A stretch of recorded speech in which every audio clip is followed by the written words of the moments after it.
7월 24일 금요일 에스겔 29장 17절부터 30장 9절 말씀입니다. 이 시간 저와 함께 에스겔 29장 17절부터 21절까지의 말씀을 함께 보겠습니다.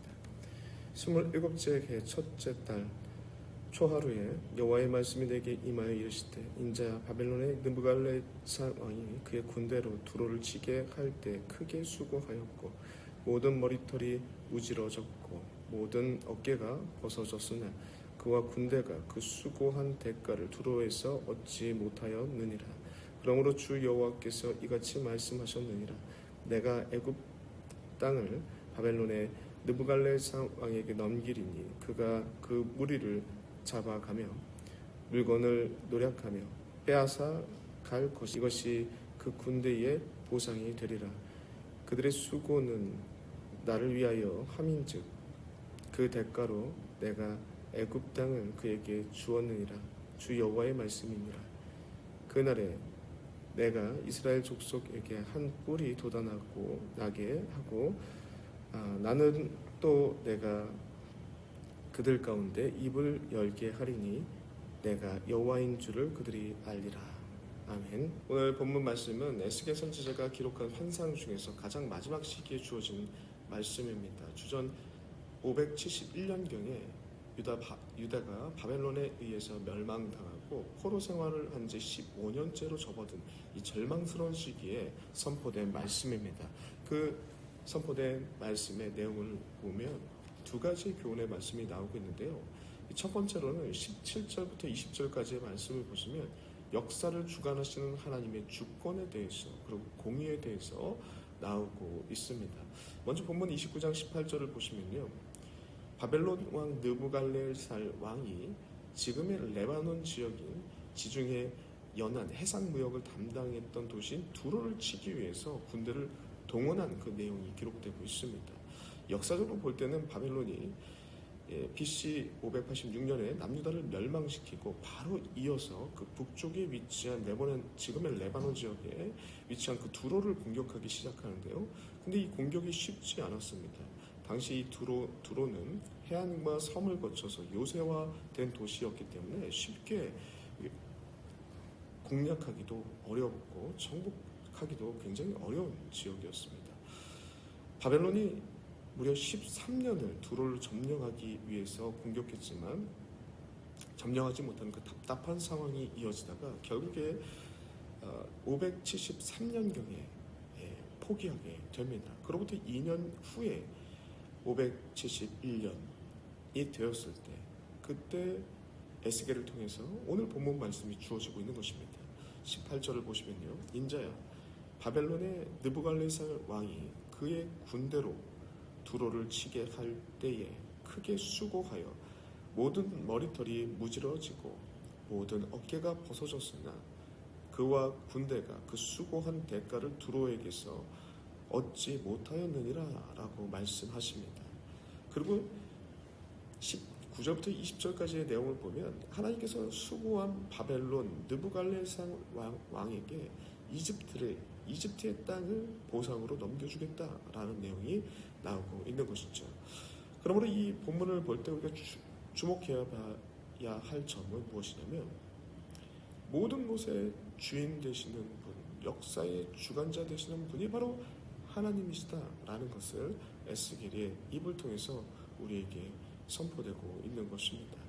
당시에는 남유다가 멸망한 지 15년 되는 상황이었습니다.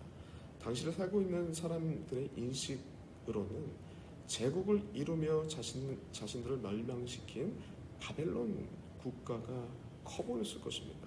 그리고 또한 오랜 세월 큰 국가 세력을 유지해 오던 이집트 국가가 굉장히 크게 보였을 것입니다. 그런데 에스겔의 예언을 보면요, 강력한 바벨론의 제국의 주인 되시는 분으로 하나님을 묘사하고 있습니다.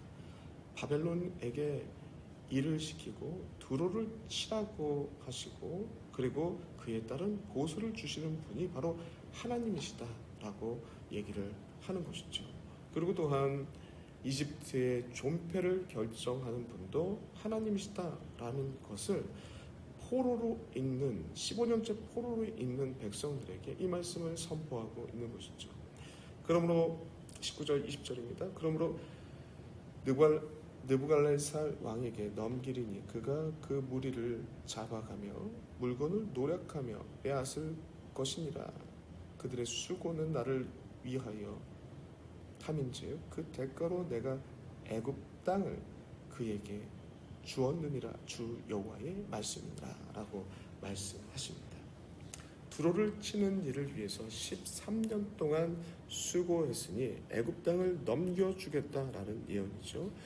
그리고 그로부터 약 3년 후에 BC 568년경에 실제로 바벨론이 애굽을 침공하여서 승리를 거둡니다.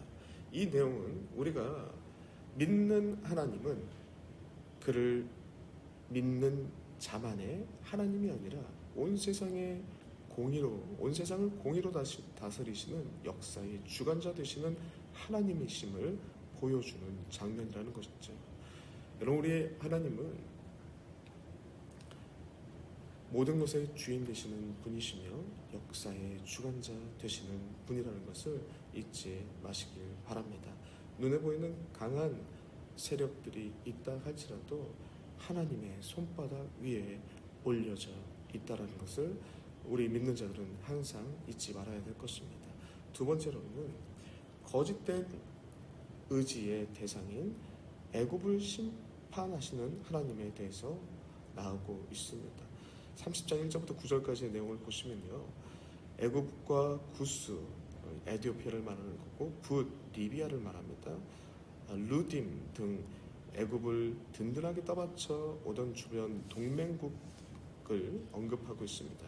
그 주변 동맹국까지 모두 칼에 엎드려지게 하겠다라고 말씀하고 있습니다. 8절, 내가 애굽에 불을 일으키며 그 모든 돕는 자를 멸할 때에 그들이 나를 여호와인 줄 알리라.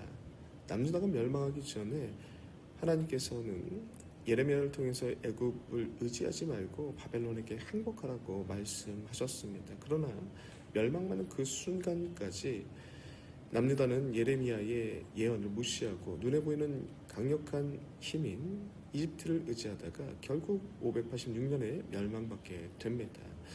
그리고 그로부터 약 15년이 지난 시점에서 하나님께서는 에스겔을 통해 이제는 하나님의 백성인 우리에게 오늘 본문의 예언을 통해서 동일한 교훈의 말씀을 주시고 있습니다. 너희들 인간이 불안을 달래기 위하여서 스스로 세운 이집트, 그것을 조심해야 한다라고 말씀하는 것입니다. 튼튼해 보이는 마음의 요새, 견고해 보이는 세상의 권력, 하나님의 심판의 날에 결코 우리를 지켜주지 못한다라는 것을 깨우쳐 주시고자 하는 말씀이라는 것이죠. 정리하겠습니다. 세상은 강대국의 논리와 가치를 따라 움직이는 것처럼 보입니다. 그러나 모든 것이 하나님의 손에 있다라는 것을 잊지 마시길 바랍니다. 우리 눈앞에 펼쳐지는 일은 혼란이 가득하고 불의한 일투성이겠지만 그렇게 하더라도 결국은 역사에 주관하시는 하나님의 뜻 안에서 모든 것이 이루어진다는 것을 잊지 말아야 될 것입니다. 하나님께서 그 거룩한 뜻대로 이끌어 가실 것입니다. 그러므로 이것을 믿는 하나님의 백성들은 조심해야 될 것이 있습니다. 그것은 우리의 불안을 일시적으로 해결해 줄 것 같은 눈에 보이는 이집트입니다. 오직 역사의 주관자 되시는 하나님만을 신뢰함으로 에스겔 29장 21절에 나와 있듯이 한 뿔로 예언되는 구원의 뿔, 참된 회복의 약속이신 예수 그리스도를 바라보는 그 신앙을 우리는 가져야 할 것입니다. 눈에 보이는 이집트를 붙잡는 것이 아니라 하나님께서 우리에게 반드시 이루실 그 약속을 붙잡는 자들이 바로 하나님의 백성들이라는 것을 잊지 마시길 바랍니다. 그러므로 사랑하는 성도 여러분들, 역사의 주관자 되시는 하나님을 신뢰하길 바랍니다. 일시적으로 불안을 해소하기 위해서 이집트를 붙잡는 어리석은 자들이 되지 마시고 영원히 변치 않는 그리고 평안으로 채우시는 예수 그리스도를 삶 속에서 붙잡길 소망합니다. 그것이 하나님의 백성들의 모습일 것입니다. 기도하겠습니다. 하나님 너무나도 감사합니다. 역사의 주관자 되시는 하나님을 찬양합니다. 일시적으로 불안하다고 하나님이 왜 다른 것들을 붙잡지 않도록 주님 붙잡아 주시옵시고 인도하여 주시옵소서. 영원히 변함없는 그 예수 그리스도를 삶의 중심에 두고 나아가길 소망합니다. 주님 함께하여 주시옵소서. 예수님의 이름으로 기도드려옵나이다. 아멘.